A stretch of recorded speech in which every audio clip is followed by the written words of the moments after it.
It's my sanctuary, and it's got it's all me. It's all my stuff. To say Lori Helke is a happy camper these days would be quite the understatement. And it's quite the contrast from that day in 2016 she'll never forget.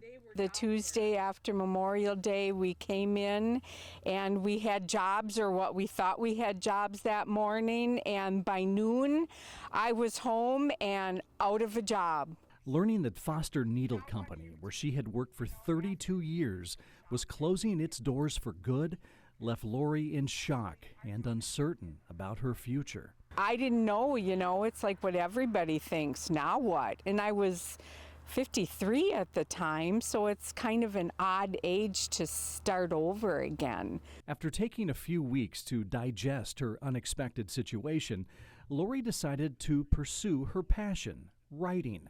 She had been a travel blogger since 2011, and wanting a quiet place to write, she pitched an idea to her husband, Rick. I said, I see all these people are buying these old campers and fixing them up, and I said, what do you think of that idea? And well, he's quite the handy guy and always up for a challenge. Lori and Rick searched Craigslist and came upon this little 1969 Campmore in really rough shape. Barely got it home. We only have a mile down the road, and the driver's side wall started peeling off. Insulation flew everywhere. I was right at the exit. I pulled off there, and I brought my screw gun along, screwed it together, put more straps on it. We already had strapped. Then we took the back roads all the way from Kenosha. Over the next 10 months, Rick worked his magic, transforming what some would consider a piece of junk into Beatrice, who instantly provided Lori with inspiration. It kind of all fell into place, actually, once we got her and she was finished, and I just pictured this children's book character. It only took Lori 2 hours to write a manuscript, but learning how to self-publish required months. I went to our library here in town and I checked out a stack of children's books to try to get an idea of what I wanted, and I just went for it. I hired an editor, I hired an illustrator. Lori, the author. The first book was Beatrice the Little Camper Gets Rescued. Now a reality. 4 months later, and I had 2,000 copies of that book. The joy of opening up that one box and taking out those first few books was just amazing. Something, and I cried and went through all the emotions, and I was so proud of myself for doing something like that after all these years, After selling around 500 copies through her website and at vendor shows and farmers markets, Lori sent a letter and copy of her book to the CEO of Camping World, the country's largest RV dealer. A few months later, a phone call.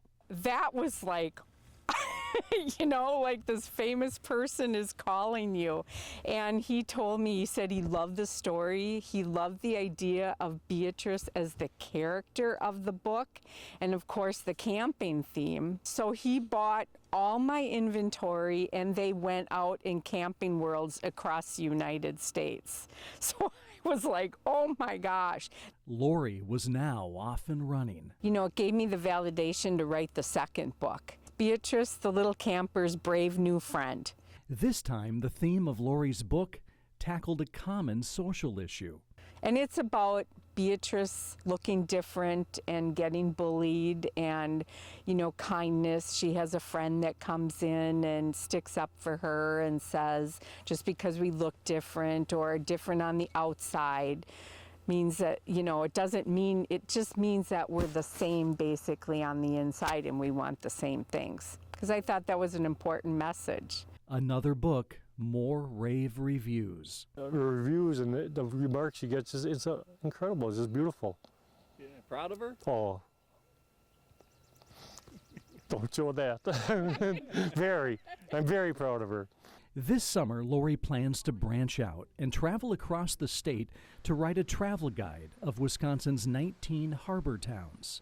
They call Wisconsin, the whole Midwest, the flyover states. And I'm part of a big network of bloggers that want to change that that idea because there's so much to do here. From suddenly unemployed to a second career that has Lori feeling extremely blessed. People think, oh my gosh, it was the worst thing that happened to me. Well, in my case, it was actually the best thing that happened to me. Which led to Beatrice, Lori's little, priceless treasure. My husband says, oh, everything has a price. I'm like, mm-mm.